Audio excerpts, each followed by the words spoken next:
ഖുനിസോ മിനസാൻ അങ്ങനെ return of the mount ഹോ സെക്ടിന്റെ season 1ന്റെ episode 6ന്റെ Malayalam മാൻഹോ എക്സ്പ്ലനേഷനിലേക്ക് എല്ലാവർക്കും സ്വാഗതം.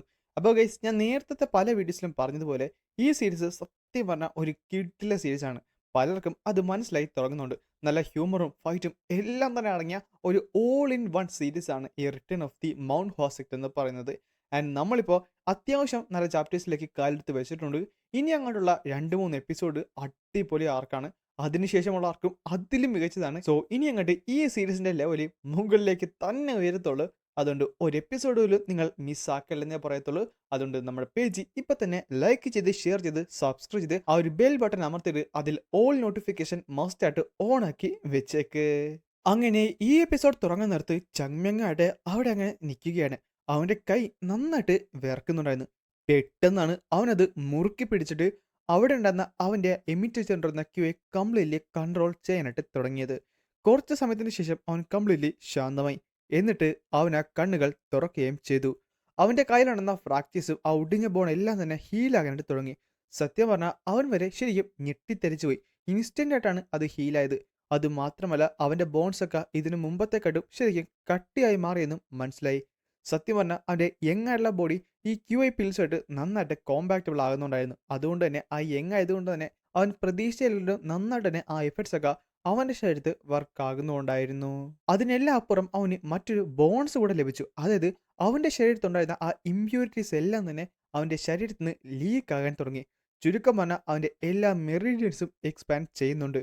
അല്ല, പക്ഷെ എന്റെ ഹൃദയം എന്താണ് ഇത്ര വേഗത്തിലിടിക്കുന്നത്, എന്താണെന്ന് മനസ്സിലാകുന്നില്ല എന്ന് പറഞ്ഞു തീരുന്നതിന് മുമ്പ് അതിശക്തമായ ഒരു തലവേദന അവനെ തേടി വന്നു. അല്ല, ഇതെന്താണ്? എൻ്റെ ലോവർ ഡാൻഡിയൽ കംപ്ലീറ്റ്ലി ബ്രോക്കൺ ആയതുപോലെ എൻ്റെ മിഡിൽ ഡാൻഡിയലിലേക്ക് അത് എത്തിയതുപോലെ. സത്യം പറഞ്ഞാൽ ഒരു വലിയ ശക്തിയേറിയ തിരമാല പോലെ എനിക്കത് കൺട്രോൾ ചെയ്യാൻ പറ്റുന്നില്ല.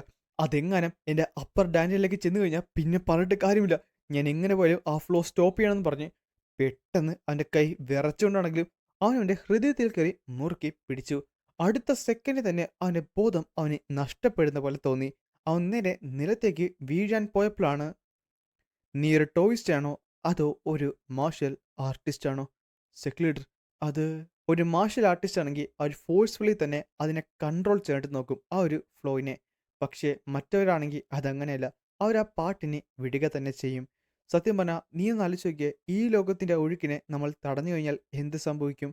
ഒരു നദിയാണെങ്കിൽ കൂടെ അതിന് കുറുകെ ഒരു ഡാം കെട്ടിക്കഴിഞ്ഞാൽ ഒരു പർട്ടിക്കുലർ പോയിന്റ് കഴിയുന്നിടത്ത് അത് നിറഞ്ഞ് കവിഞ്ഞ് വീണ്ടും ഒഴുകാൻ തുടങ്ങും. സത്യം പറഞ്ഞാൽ നമ്മൾ കിട്ടിയ ആ ഒരു ലിറ്റിൽ സ്ട്രക്ചർ കൊണ്ട് ഒന്നും തന്നെ സംഭവിക്കുന്നില്ല. സോ ചില കാര്യങ്ങളെ അതിന്റെ വഴിക്ക് വിടുന്നതാണ് എന്തുകൊണ്ടും നല്ലത്. നമ്മൾ മനുഷ്യരും ഈ പ്രകൃതിയുടെ ഒരു ഭാഗമാണ്. ഈ പ്രകൃതിയിലുള്ള ഒരു ഒഴുക്കിനനുസരിച്ചാണ് നമ്മൾ മുന്നിലേക്ക് പോവേണ്ടത്. അതുകൊണ്ട് ആ ഒഴുക്കിനെ നമ്മൾ അങ്ങോട്ട് വിട്ട് കൊടുത്താൽ മതി. ഒഴുക്കിനല്ലേ, ആ ഒഴുക്കിനെന്ന് പറഞ്ഞ് അവൻ ആ പിടി വിടുകയും ചെയ്യും. അടുത്ത നിമിഷം അവൻ നേരെ ബാക്കിലേക്ക് മലന്ന് വീഴുകയാണ്. പിന്നെ കാണുന്ന അവൻ മറ്റൊരു സ്ഥലത്ത് നിൽക്കുന്നതാണ്. സത്യം പറഞ്ഞാൽ അവൻ വരെ ഒന്ന് ഞെട്ടിത്തെറിച്ചു പോയി. കാര്യം മാസീവായുള്ള ഒരു വാളും അതിൽ കുറച്ച് ക്രാക്സും അവന് കാണാൻ സാധിച്ചു. അധികം വൈകാതെ തന്നെ അവൻ എവിടെയാണെന്നുള്ള ഏകദേശം ഒരു ബോധം അവന് കിട്ടി. അത് അവന്റെ അപ്പർ ഡാൻഡേനായിരുന്നു. സത്യം പറഞ്ഞാൽ ആ ഒരു ഫിഗർ കംപ്ലീറ്റ്ലി ബ്രോക്കൺ ആയിരിക്കുന്നത് അവന് മനസ്സിലായി. അപ്പോൾ ഞാനീ കാണുന്നത് എൻ്റെ അപ്പർ ഡാൻഡേനാണ്. ഇതെപ്പോൾ വേണമെങ്കിലും തകരാൻ ചാൻസ് ഉണ്ട്. അപ്പോൾ ഇത്രത്തോളം ഡാമേജ്ഡ് ആണല്ലേ എൻ്റെ ശരീരം? അതിനുശേഷം ആ ക്രാക്കിൽ അവൻ കൈവച്ച് നോക്കി. അവൻ സെൻസ് ചെയ്യാൻ നോക്കി. പക്ഷേ ആ സെൻസ് ചെയ്തപ്പോഴാണ് അത്രയും സ്ട്രോങ്ങർ ആയുള്ള ഒരു വൈബ്രേഷൻ അവന് മനസ്സിലായത്. ചുരുക്കം പറഞ്ഞാൽ അതിപ്പോൾ തടഞ്ഞു വെച്ചിരിക്കുന്നത് മാസീവായുള്ള ഒരു വേവ്സിനെയാണ്. ഏത് നിമിഷം വേണമെങ്കിലും ആ ക്യൂഐ ബ്രേക്ക് ആവാനുള്ള ചാൻസ് വളരെ കൂടുതലാണ്. സത്യം പറഞ്ഞാൽ ശരിക്കും വലിയ റിസ്ക് ആണ് അവൻ എടുക്കാൻ പോകുന്നത്. ഞാനിപ്പോൾ ഈ റിസ്ക് എടുത്തില്ലെങ്കിലും ഉറപ്പായിട്ടും ഇത് കൊളാപ്സ് ആകുകയും ഒരിക്കൽ എനിക്ക് പണി കിട്ടുകയും ചെയ്യും. പക്ഷേ ഞാനിത് സൂക്ഷിച്ച് ചെയ്തില്ലെങ്കിൽ, അതുകൊണ്ട് ഇവിടെ ചെയ്യാൻ പറ്റുന്ന ഒരേ ഒരു വഴി എന്ന് പറയുന്നത് ഞാൻ ആ ഫ്ലോയോടനുസരിച്ച് പോകുക എന്നാണ്. ശരിയാണ്, ഇത് ഞാൻ തടയാൻ നോക്കിക്കഴിഞ്ഞാൽ ഒരു സമയത്ത് ഇതെന്തായാലും അത് ഓവർ പവർ ചെയ്ത് എൻ്റെ അടുത്തേക്ക് തന്നെ വരും. അപ്പോൾ പിന്നെ ഞാൻ ചെയ്യേണ്ട ഒരേ ഒരു മാർഗം ഇതിനെ അതിൻ്റെ വഴിക്ക് വിടുകയാണെന്ന് പറഞ്ഞ് പതുക്കെ അവനത് അങ്ങോട്ട് ഓപ്പൺ ചെയ്തു. അവൻ്റെ ഫ്രണ്ടിലുണ്ടായിരുന്ന ആ തടസ്സം അവനങ്ങോട്ട് തുറന്ന് വിട്ടു. സെക്രട്ടറി, താങ്കൾ ഇതിനു മുമ്പ് പല കാര്യങ്ങളും എന്നോട് പറഞ്ഞിരുന്നു എൻ്റെ കഴിഞ്ഞ ജന്മത്തിൽ. എന്നാൽ അതൊന്നും തന്നെ എനിക്കന്ന് മനസ്സിലായില്ലായിരുന്നു. പക്ഷേ 100 വർഷത്തിന് ശേഷമാണ് താങ്കളുടെ ഓരോ വാക്കിൻ്റെ പുറകിലുണ്ടായിരുന്ന ആ ഒരു മഹത്വം ഞാൻ മനസ്സിലാക്കുന്നത്. ഇതേ സമയം അവൻ തങ്ങി നിർത്തിയിരുന്ന ആ ക്യൂ എല്ലാം തന്നെ കംപ്ലീറ്റ്ലി റിലീസായി. അവന്റെ ലോവറിൽ നിന്ന് മിഡിലിലേക്കും മിഡിലിൽ നിന്ന് അപ്പറിലേക്കും ചുരുക്കം പറഞ്ഞാൽ അവന്റെ തലയിലേക്കും ആ ഒരു എനർജി കംപ്ലീറ്റ്ലി റിലീസ് ചെയ്യപ്പെട്ടു. പിന്നെ കാണിക്കുന്നത് അന്നേ ദിവസം രാവിലെ സൂര്യൻ ഉദിച്ച സമയമാണ്. അവൻ പതുക്കെ കണ്ണു തുറന്നു. ഒറ്റനോട്ടത്തി അവൻ തന്നെ ഒന്ന് സർപ്രൈസ് ആയി. അടുത്ത സെക്കൻഡിൽ അവൻ കുത്തി നേരെ നിലത്തേക്ക് വീണ്. അയ്യോ, ഞാനെന്താ ഫ്ലോട്ട് ചെയ്യുമായിരുന്നോ? ആ സമയത്താണ് അവന്റെ കൈ അവൻ ശ്രദ്ധിച്ചത്. എന്നിട്ട് ആ ഒരു ഓർമ്മ അവന്റെ മനസ്സിലേക്ക് വരികയും ചെയ്തു. ചുരുക്കം പറഞ്ഞാൽ എന്റെ ശരീരത്തുള്ള എല്ലാ മെറിഡിയൻസും ഇപ്പോൾ തുറന്നിരിക്കുന്നു. എനിക്ക് ആ സ്ട്രെങ്ത് നന്നായിട്ട് തന്നെ ഡിഫറൻസ് ഫീൽ ആകുന്നുണ്ട്. പക്ഷേ എന്റെ ഇത്രയും ചെറിയൊരു ശരീരം ഇതിനെ വിറ്റ്സ്റ്റാൻഡ് ചെയ്തു. അതാണ് ഏറ്റവും വലിയ കാര്യം. ചെറിയൊരു മിസ്റ്റേക്ക് മതിയായിരുന്നു എന്റെ ജീവിതകാലം മുഴുവൻ ഞാൻ ചിലപ്പോൾ പാരലൈസ് ആയി പോയെന്നും. പക്ഷേ സെക്ലേറ്റർ, താങ്കളുടെ ടീച്ചിങ്സ് അതെന്നെ ശരിക്കും നന്നായിട്ട് തന്നെ നയിച്ചു. എന്തായാലും ഇത് വേർത്തായിരുന്നു. ചുരുക്കം പറഞ്ഞാൽ എൻ്റെ ഇന്നേറ്റുള്ള ക്യൂയെ കംപ്ലീറ്റ്ലി റിക്കവറായി. അത് മാത്രമല്ല എൻ്റെ മെറിഡിയൻസും പിന്നെ എൻ്റെ ഇന്നർ സ്ട്രെങ്തും എല്ലാം തന്നെ കൂടി. ചുരുക്കം ഒറ്റയടിക്ക് പറഞ്ഞാൽ എൻ്റെ ശരീരം വീണ്ടും സ്ട്രോങ്ങറായി മാറിയിരിക്കുന്നു. മേ ബി ഒരു തവണ മരിച്ചത് കൊണ്ടായിരിക്കണം എനിക്ക് ഈ കാര്യങ്ങളൊക്കെ വ്യക്തമായി തന്നെ മനസ്സിലാവുന്നുണ്ട്. അതിലെല്ലാം ഉപരി എൻ്റെ സെക് ലീഡർ പറഞ്ഞ ഓരോ കാര്യങ്ങളുടെ അർത്ഥം ഇന്നെനിക്ക് വ്യക്തമായി മനസ്സിലാക്കി തുടങ്ങി. എൻ്റെ കഴിഞ്ഞ ജന്മത്തിൽ ഞാൻ ഒരു സ്പോർട്സ്മാൻ ആയിരുന്നു, ഒരു ടോയിസ്റ്റ് അല്ല. എന്നാൽ ആ സമയത്ത് മൗണ്ട് ഹോ സെക്ട് എന്ന് പറയുന്നത് ഒരു സ്പോർട്സ്മാൻ്റെ സെക്ട് കൂടിയാണ്. പക്ഷേ അതൊന്നും ഒരു ടോയ്സ് സെക്ട് ആയിരുന്നു. ഇതെൻ്റെ ഐഡൻറ്റിറ്റിയാണ്. മേ ബി എന്നെ ഒരു ടോയ്സ്റ്റ് എന്ന് വിളിക്കാൻ സാധിക്കത്തില്ല. പക്ഷേ എന്നെപ്പോലൊരാൾക്ക് മൗണ്ട് ഹോ സെക്ടിനെ റിവൈവ് ചെയ്യാനായിട്ട് സാധിക്കുമോ? ശരിയാണ്, ഈ ചിന്തിച്ച് കൂട്ടുന്നതിന് എല്ലാത്തിനും മുമ്പ് ഞാനൊന്ന് ട്രൈ ചെയ്യണ്ടേ? ട്രൈ ചെയ്തെന്ന് പറഞ്ഞ് വലിയ പ്രശ്നമൊന്നുമില്ലല്ലോ. പിന്നുള്ളത് ഈ ഒരു പിൽസാണ്. ഇനി എന്തായാലും ഇതുകൊണ്ട് എനിക്ക് പ്രത്യേകിച്ച് ഉപകാരങ്ങളൊന്നും കാണത്തില്ല. അതുകൊണ്ട് ഇത് അവർക്ക് തന്നെ കൊടുക്കാം. അവർക്കേ ഇത് ഉപകാരപ്പെടുത്തുള്ളൂ. തിരിച്ച് പോയേക്കാന്ന് പറഞ്ഞ് അവൻ ആ ക്ലിഫിൽ നിന്ന് എടുത്ത് ചാടാൻ പോയപ്പോഴാണ് അതിനെപ്പറ്റി മറന്ന് വീണ്ടും അവൻ ആ ഗുഹയിലേക്ക് ഓടിച്ചെന്നു. എന്നിട്ട് അതേപോലെ തിരിച്ചു വന്നു. പക്ഷെ തിരിച്ചു വന്നപ്പോൾ അവൻ്റെ കൂടെ വേറെ 2 സാധനങ്ങളുണ്ടായിരുന്നു. 100 വർഷം പഴക്കമുള്ള ആൽക്കഹോൾ. ഇതിൻ്റെ ടേസ്റ്റ് എന്തായാലും അറിയണമെന്ന് പറഞ്ഞ് അവൻ അതെടുത്ത് അവൻ്റെ അരയിൽ വെച്ചിട്ടുണ്ട്. സത്യം പറഞ്ഞാൽ എനിക്കറിയാവുന്ന മൗണ്ട് ഹോ സെക്ട് ഓൾറെഡി പോയി. എനിക്കറിയുന്ന പലരും ഇന്നിവിടെയില്ല. എന്നാൽ ഇവിടേക്ക് വന്നപ്പോൾ ആ ഒരു ജന്മത്തിൻ്റെ കാര്യമാണ് എനിക്കെല്ലാം ഓർമ്മ വന്നത്. ഇടയ്ക്കിടയ്ക്ക് ഞാൻ ഇവിടേക്കൊന്ന് വന്നാൽ ഞാൻ എല്ലാവരെയും ശരിക്കും മിസ് ചെയ്യുന്നുണ്ട്. അതും പറഞ്ഞുകൊണ്ട് അവൻ നിര മുകളിലേക്ക് ഒന്ന് ചാടി. ലിറ്ററലി അവൻ പറക്കുകയാണെന്ന് തന്നെ പറയണം. വന്നിരുന്നത് ആ ക്ലിഫിൻ്റെ ഒരു സൈഡിലാണ്. അത്രയും സ്റ്റീപ്പായിട്ടുള്ള ഒരു ഹില്ലിൻ്റെ സൈഡിലാണ് അവൻ വന്നിരുന്നെങ്കിലും നിസ്സാരമായി അവന് മുകളിലേക്ക് ഓടാൻ സാധിച്ചു. അവൻ ശരിക്കും പവർഫുള്ളായി മാറിയിരുന്നു. സെക്കൻഡുകൾ കൊണ്ട് വളരെയധികം ദൂരം അവൻ കവർ ചെയ്യാനും തുടങ്ങി. അവസാനം അവൻ്റെ ഉള്ള സ്ട്രെങ്ത് എല്ലാം കൊണ്ട് നേരെ മുകളിലേക്ക് ചാടി അവൻ തിരിഞ്ഞു നോക്കിയപ്പോൾ മൗണ്ട് ഹോ സെക്ടിൽ നിന്ന് ഉദിച്ചു വരുന്ന ആ ഒരു സൂര്യനാണ് അവനെ കാണാൻ സാധിച്ചത്. അങ്ങനെ അവൻ നിലത്തുനിന്ന് ഇറങ്ങുകയും ചെയ്തു. എൻ്റെ ശരീരം കംപ്ലീറ്റ്ലി ലൈറ്റ് ആയതുപോലെ. സത്യം പറയാലോ, ഇതെല്ലാം എനിക്ക് നന്നായിട്ട് ഇഷ്ടപ്പെടുന്നുണ്ട്. അതിലെല്ലാം ഉപരി ഇവിടെയുള്ള എയർ അത് ശരിക്കും പ്യുവറാണെന്നും പറഞ്ഞ് അല്ല, ഇതെന്താണ് ഈ മണം? നാശം, ഛർദ്ദിക്കാൻ പറ്റി. എന്റെ ശരീരത്താണ് ഇത്ര മണം വരുന്നെന്ന് പറഞ്ഞ് അവന്റെ ശരീരത്തിൽ നിന്ന് ആ ഇമ്പ്യൂരിറ്റീസ് മണത്തിട്ട് അവൻ ഇവിടെ കിടന്ന് കാറുകയാണ്. പിന്നെ കാണിക്കുന്നത് പിറ്റേ ദിവസം രാവിലെയാണ്. എന്റെ പൊന്നു, എന്തൊരു തണുപ്പാണല്ലേ. സത്യമാണ് എടാ, എനിക്ക് മേലടാ, എനിക്ക് പോകാൻ കഴിയത്തില്ല. അല്ല, നമ്മൾ പോകേണ്ട വല്ല കാര്യമുണ്ടോ? എടാ, നീ മറ്റേ കാര്യം ശ്രദ്ധിച്ചോ? അവൻ കുറച്ച് സ്ട്രേഞ്ചായിട്ടല്ലേ ഇപ്പം ആക്ട് ചെയ്യുന്നത്. അല്ല, എന്തു പറ്റി?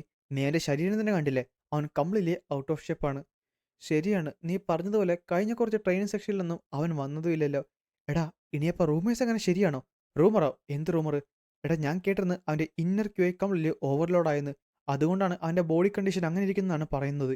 എന്ത്? ശരിക്കും? അങ്ങനെയാണെങ്കിൽ അവനിനി ട്രെയിനിങ്ങിന് വരത്തില്ലേ? മേ ബി നമുക്കിനി ട്രെയിൻ ചെയ്യേണ്ടി വരത്തില്ലേ? ആ സമയത്ത് എല്ലാവരും തന്നെ അത് കേട്ട് ഇരിക്കുകയാണ്. ചുരുക്കം പറഞ്ഞാൽ എടാ, അപ്പോൾ പിന്നെ കുഴപ്പമില്ല. ഇത്ര നാള് അവൻ നമ്മളെല്ലാവരും കൂടെ വലിച്ചിട്ട് കീറുന്നതുകൊണ്ടല്ലായിരുന്ന നമ്മൾ അവൻ പറയുന്ന എല്ലാം കേട്ടോണ്ടിരുന്നത്. ഇപ്പോൾ അവനെ കൊണ്ട് പറ്റിയില്ലെങ്കിൽ നമുക്ക് ഉറപ്പായിട്ടും അവനെ ഓവർ പവർ ചെയ്യാൻ പറ്റത്തില്ലേ? പക്ഷേ അതിനർത്ഥം അത് പോസിബിൾ ആണെന്നല്ലേ? ഈ സമയത്ത് തന്നെ അവരെല്ലാവരും ഇതെല്ലാം സംസാരിച്ചുകൊണ്ടിരിക്കാൻ നേരത്ത് നമ്മുടെ ഗള്ളായിട്ട് അവിടെ നിപ്പോണ്ടായിരുന്നു. അല്ല ബ്രദർ, നമ്മളവനോട് കുഴപ്പമില്ലടാ, എന്തായാലും അധികം വൈകാതെ അവർ തന്നെ കാര്യങ്ങൾ മനസ്സിലാക്കിക്കോളൂ എന്ന് പറഞ്ഞ് ആ ഡോറ് പെട്ടെന്ന് തുറന്നു. അവരെല്ലാവരും തിരിഞ്ഞു നോക്കി. തിരിഞ്ഞു നോക്കിയപ്പോൾ സത്യം പറഞ്ഞ വലിയൊരു പ്രകാശമാണ് അവിടേക്ക് അടിച്ചത്. ശക്തിയേറിയ കാലുകളും തിളങ്ങുന്ന ശരീരമായിട്ട് അവൻ മുന്നിലേക്ക് വന്നു. ബാക്കിയുള്ള ഡിസിപ്ലിൻസ് എല്ലാം അന്തം വിട്ട് അവിടെ നിന്നു. ചങ്മ്യങ് എന്ന് പറയുന്നത് ലിറ്ററലി അവിടെ നിന്ന് തിളങ്ങുകയായിരുന്നു. അല്ല, ഇവൻ എന്തു പറ്റി? ഇവൻ പുനർജനിച്ചോ? കോമ്രാഡ്സ്, സത്യം പറയാലോ, എല്ലാവരും എന്നോട് ക്ഷമിക്കുക. എനിക്കറിയാം നിങ്ങൾ എങ്ങനെയാണ് ഫീൽ ആകുന്നതെന്ന്. എൻ്റെ പൂർ ഹെൽത്ത് കാരണം എനിക്ക് നിങ്ങളുടെ കൂടെ വരാൻ പറ്റില്ല. അതുകൊണ്ട് ഞാൻ നന്നായിട്ട് ഇതെല്ലാം തന്നെ റിഗ്രറ്റ് ചെയ്യുന്നുണ്ട്. ഇതെല്ലാം കേട്ടപ്പോൾ ബാക്കിയുള്ളവർക്ക് വ്യക്തമായി തന്നെ മനസ്സിലായി എന്തോ പണി വരാനിരിപ്പുണ്ട്. അല്ല, അല്ല ജൂനിയർ ബ്രദർ, അത് കുഴപ്പമൊന്നുമില്ല. ഞങ്ങൾ ഓക്കെ ആയിരുന്നു. ഏയ്, അങ്ങനെ പറഞ്ഞാൽ പറ്റത്തില്ല. ഞാനിവിടെ ചുമ്മാ കിടന്നപ്പോൾ നിങ്ങളെല്ലാവരും കഷ്ടപ്പെട്ട് ട്രെയിൻ ചെയ്യുകയല്ലായിരുന്നോ? അതെല്ലാം എൻ്റെ തെറ്റാണ്. അതുകൊണ്ട് ഒരു തവണ ഞാൻ ചെയ്ത തെറ്റ് ഇനി ഒരിക്കലും ഞാൻ ആവർത്തിക്കത്തില്ല. അതുകൊണ്ട് ഇനി മുതൽ നമ്മുടെ ട്രെയിനിങ് വീണ്ടും ഹാർഡർ ആകാനായിട്ട് പോകുവാണ്.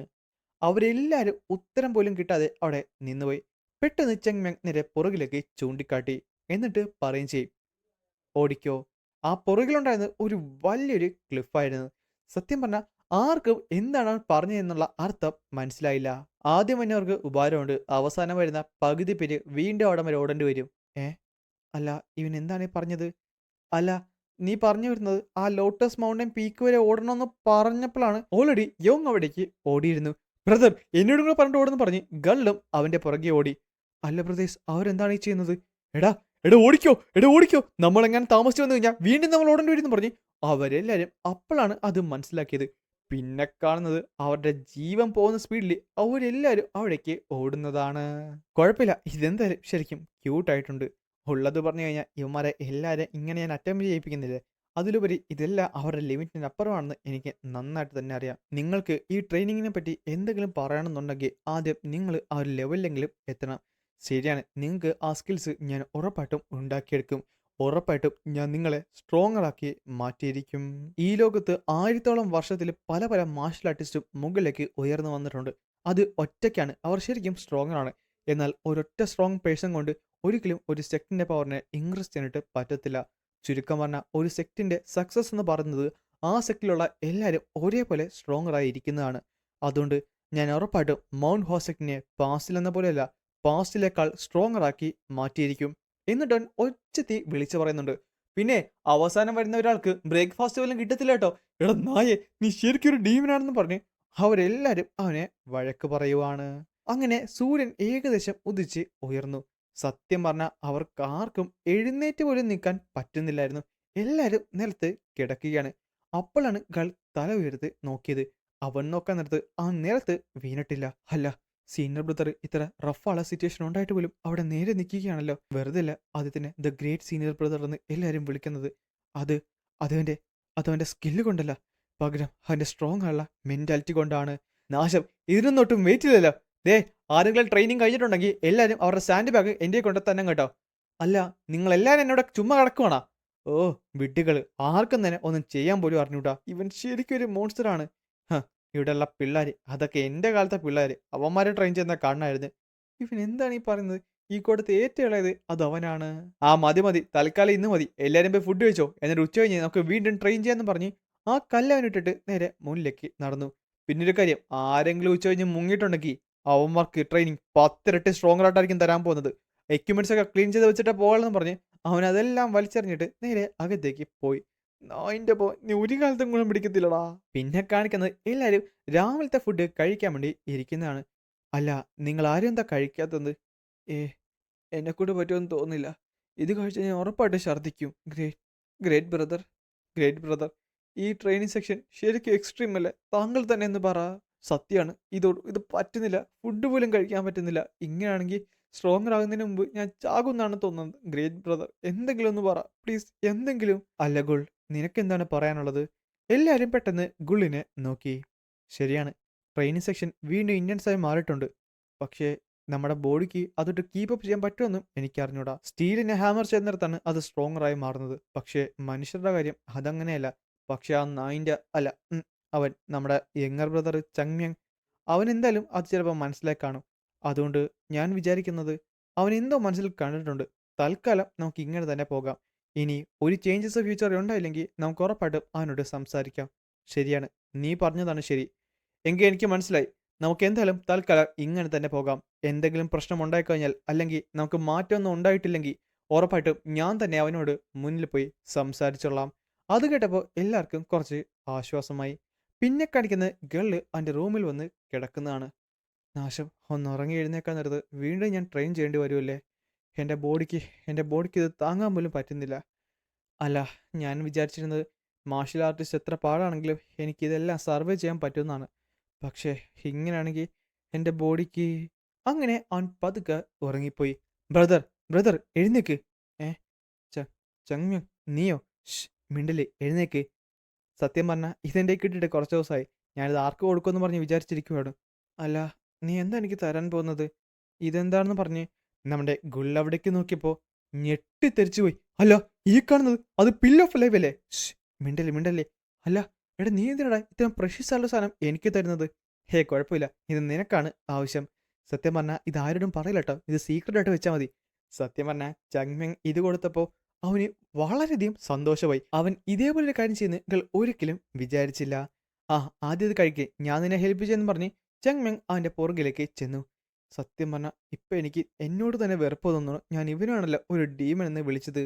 കഴിക്കടാ, കഴിക്ക്. വെള്ളം കിട്ടാത്തവർക്ക് വെള്ളം കിട്ടുമ്പോൾ ഒരു സന്തോഷം കാണും. പക്ഷേ ഇനി മുതൽ നിൻ്റെയൊക്കെ ട്രെയിനിങ് ഞാൻ ശരിക്കും പാടാക്കി തരുന്നുണ്ട്. അങ്ങനെ സമയം കടന്നുപോയി. പിന്നെ കാണിക്കുന്നത് അവരെല്ലാവരും ട്രെയിൻ ചെയ്യുന്നതാണ്. അവരുടെ സോഡാണ് സിങ്ക് ചെയ്തുകൊണ്ടിരിക്കുന്നത്. അല്ല, ഇവിടെ എന്തോ ഒരു വ്യത്യാസം ഉണ്ടല്ലോ. സത്യം പറഞ്ഞാൽ എല്ലാവരും ശരിക്കും സ്റ്റേബിൾ ആയതുപോലെ അവരിതും സീക്രട്ടിലെ പ്രാക്ടീസ് ചെയ്യുന്നുണ്ടായിരിക്കോ? ഏ, അങ്ങനെ വരാൻ ചാൻസ് ഇല്ല. പക്ഷേ അവരുടെ ഓരോ മൂവ്മെൻറ്റ്സും ഷാർപ്പറും സ്റ്റേബിളുമായി. അവരുടെ കാലിൽ ആ ഒരു സ്ട്രെങ്ത് എനിക്ക് ഫീൽ ചെയ്യാൻ പറ്റുന്നുണ്ട്. അവരുടെ ബോഡി തിരിക്കുന്ന ഒരു ആംഗിള്, അവരുടെ സ്ട്രെങ്ത്, അവരുടെ അവരുടെ ഓവറോൾ പെർഫോമൻസ് നന്നായിട്ട് കൂടിയിട്ടുണ്ട്. അതും ഇത്ര ചെറിയ സമയം കൊണ്ടോ? ഗ്രേറ്റ് ബ്രദർ, 1 മാസം എനിക്ക് തരൂ. 1 മാസം ഞാൻ ഉറപ്പായിട്ടും. അല്ല, ഇനിയെങ്ങാനും ഇതാ മോർണിംഗ് ആളെ ട്രെയിനിങ് സെക്ഷൻ കാരണമാണോ? പെട്ടെന്നാണ് അവൻ നമ്മുടെ ചങ്മെങ്ങിനെ നോക്കിയത്. ദൂരത്ത് ചങ്മെങ് നിപ്പുണ്ട്. അല്ല, ഈ കാണുന്ന പിള്ളേരൊക്കെ നിങ്ങളുടെ സോഴ്സിൽ ഒരു ജീവൻ വെച്ചിരിക്കുന്നു. ഉള്ളത് പറയാലോ, നിങ്ങളുടെ ട്രെയിനിങ് ബലം കൊണ്ടിരിക്കുന്നു. ഞാൻ ശരിക്കും സാറ്റിസ്ഫൈഡ് ആണ്. അതുകൊണ്ട് തന്നെ നിങ്ങളുടെ ഗ്രേറ്റ് വർക്ക് ഇനിയും നിങ്ങൾ ഇതുപോലെ കണ്ടിന്യൂ ചെയ്യും എന്ന് വിശ്വസിക്കുന്നു. സോ അതിൻ്റെ ഭാഗമായി ഞാൻ ഇനി നിങ്ങളെ തായ് ഫ്ലുമോക്സോ ടെക്നിക്കാണ് പഠിപ്പിക്കാൻ പോകുന്നത്. എടാ, നീ കേട്ടോ? തായ് ഫ്ലുമോക്സോ ടെക്നിക്ക്. നമ്മൾ രക്ഷപ്പെട്ട് നമ്മൾക്ക് നല്ലൊരു സോ ടെക്നിക്ക് പഠിക്കാൻ പറ്റും. ശരിയാണ്, ഇനി നമുക്ക് ഉറപ്പായിട്ടും ഇമ്പ്രൂവ് ചെയ്യാൻ പറ്റുമെന്ന് പറഞ്ഞ് അവർ സംസാരിക്കുകയാണ്. ശരിയാണ്, എല്ലാവരും നന്നായിട്ട് ഹാർഡ് വർക്ക് ചെയ്തിരുന്നു. ഇനി അതിൻ്റേതായ റിവാർഡ് കിട്ടില്ലെങ്കിൽ അത് മോശമല്ലെന്ന് അദ്ദേഹം പറയും. പെട്ടെന്നാണ് അവിടേക്ക് ഒരാൾ നടന്നു വന്നത്. ഉൻകം, ഉൻകം, അവനിവിടെ ഉണ്ടോ? അല്ല, സെക്ലീഡർ, സെക്ലീഡർ എന്തു പറ്റി? താങ്കൾ തന്നെ ഇവിടേക്ക് വന്നത്? ഒരു ഒരു ചെറിയൊരു പ്രശ്നമുണ്ട്. പ്രശ്നമോ? അതെന്താണ്? ഈ കാണുന്നത് ഇക്വിലിബ്രിയം സോ ടെക്നിക്കിൻ്റെ പുസ്തകമാണ്. ചങ്മ്യങ് കൊണ്ടുവന്ന ആ ഒരു ചെസ്റ്റിൻ്റെ അകത്ത് ഇതുണ്ടായിരുന്നു. നീ അതിൻ്റെ അവസാനത്തെ പേജിലേക്ക് ഒന്ന് നോക്കിയേ. എന്നാൽ അവനത് വായിച്ചപ്പോൾ ശരിക്കും ഞെട്ടിത്തെറിച്ചു പോയി. സെക്ലീഡർ ഇതിൻ്റെ അകത്ത് പറയുന്നത്? അതും കാണിച്ചുകൊണ്ടാണ് ഇന്നത്തെ എപ്പിസോഡ് ഞാനിവിടെ അവസാനിപ്പിക്കുന്നത്.